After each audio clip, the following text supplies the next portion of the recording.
दोस्तों, भाजपा के खिलाफ लगता है सच में कहीं बहुत बड़ी साजिश हो रही है। तभी तो पहले हिंडनबर्ग रिपोर्ट आता है, उसके बाद अडानी समूह पर कितना बड़ा गाज गिरता है, उसके बाद फिर गोरे अंग्रेज साजिश करते हैं। विपक्ष तो साजिश करते ही रहता है, लेकिन सच्चे राष्ट्रवादियों के खिलाफ कोई ना कोई हर रोज खबर आती रहती है।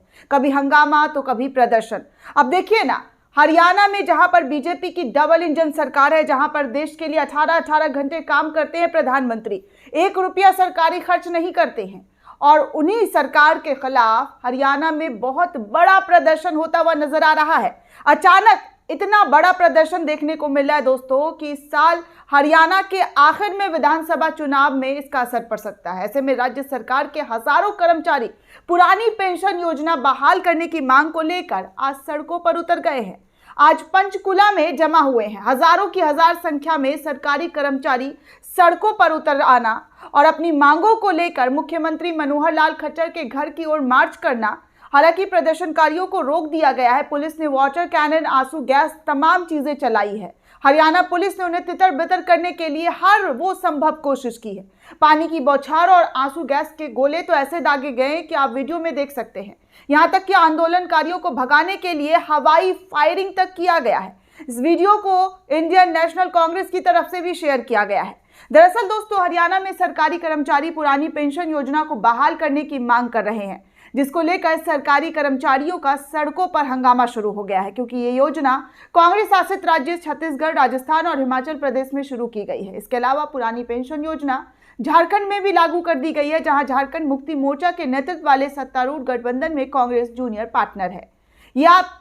और फिर आम आदमी पार्टी शासित राज्य में भी पुरानी पेंशन को बहाल कर दिया गया है। सरकारी कर्मचारियों के संघ के नेताओं का मानना है कि देश के अर्थशास्त्रियों और राजनेताओं की ओर से पुरानी पेंशन योजनाओं को लेकर दिए गए बयान तार्किक नहीं है, क्योंकि राज्य के विधायक और सांसद खुद कई पेंशन प्राप्त कर रहे हैं। योजना आयोग के पूर्व उपाध्यक्ष मोंटेक सिंह आलूवालिया ने कहा है कि कुछ राज्य सरकारों की ओर से पुरानी पेंशन योजना जो है वो फिर से शुरू करना वित्तीय दिवालियापन का नुस्खा है। वित्त मंत्री निर्मला सीतारमण का भी मानना है कि नई पेंशन योजना से पुरानी पेंशन योजना में जाने से राज्यों और देश पर वित्तीय बोझ बढ़ सकता है। कर्मचारी संघ के नेता विजेंद्र धरीवाल ने कहा कि कर्मचारी 2018 से पुरानी पेंशन योजना की बहाली की मांग कर रहे हैं और चुनाव के लिए अपनी मांग को दबा नहीं रहे हैं। उन्होंने कहा कि सरकार ने हमारी मांग पर कोई कार्रवाई नहीं की और हमें दबाने की पूरी कोशिश की गई है, जिसकी वजह से अछता पछता कर हम लोगों को सड़कों पर निकलना पड़ा। सरकारी कर्मचारियों ने यह भी चेतावनी दे दी है दोस्तों कि अगर राज्य सरकार ने उनकी मांग नहीं मानी, उनके ओर ध्यान नहीं दिया, तो वो सत्ता से बाहर हो जाएंगे। यानी कि हरियाणा में जो उनकी सरकार आने का जो सपना देख रहे हैं वो इस बार नहीं देख पाएंगे। बीजेपी को इस पर काफी नुकसान होगा। आजादी के बाद लागू पुरानी पेंशन योजना के तहत 20 साल की सेवा वाले कर्मचारियों को उनके अंतिम मिले वेतन का 50% पेंशन के रूप में मिलता है। नई पेंशन योजना 2003 में केंद्र में बीजेपी के नेतृत्व वाली एनडीए सरकार की ओर से लागू की गई थी, जब अटल बिहारी वाजपेयी बढ़ते पेंशन बिलों में कटौती करने के लिए प्रधानमंत्री बने थे।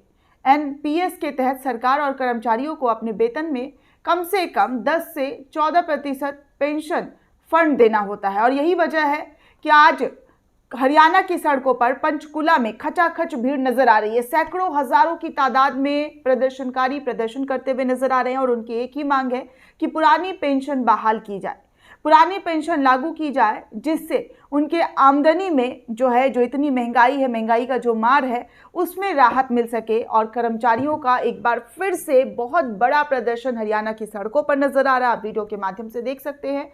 ये वीडियो अभी की बताई जा रही है कि शाम के वक्त होते होते हरियाणा में खट्टर सरकार के घरों का घेराव करने की पूरी कोशिश की जा रही है। पुराने पेंशन की मांग को लेकर कर्मचारियों का गुस्सा रोष साफ तौर पर दिखाई दे रहा है। हालांकि जो कर्मचारी है वो पूरी पीसफुल तरीके से अपना प्रदर्शन कर रहे हैं, अपनी मांग कर रहे हैं, लेकिन पुलिस को लाठी बल प्रयोग करना पड़ा, हवाई फायरिंग तक करनी पड़ी है, जिससे घायल होने की खबरें जो है वो सामने आ रही है कि कुछ लोगों को चोट हल्की फल्की लगी है, कुछ लोग जो है भगदड़ मचने के कारण चोटिल हो गए हैं। तो इस तरीके की तमाम तस्वीरें आपके सामने हैं।